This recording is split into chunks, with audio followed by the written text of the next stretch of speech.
তো বন্ধুরা দেখো এখন মাংস করলাম। তো এখন আমি আর আমার ভাই মাংস কষা খাবো। এটা ভাই, এটা আমার। এনে দেখ, খা খা খা, খেয়ে বল কেমন হয়েছে।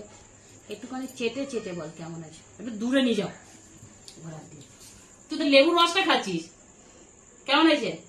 লেবুর রসটা খেয়ে বলছিস কেমন হয়েছে। আমি বলছি বন্ধুরা,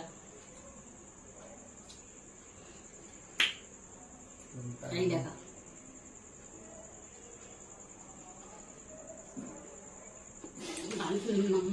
কি গরম, এবার খাওয়া যাবে না, এত গরম খাওয়া যাবে না।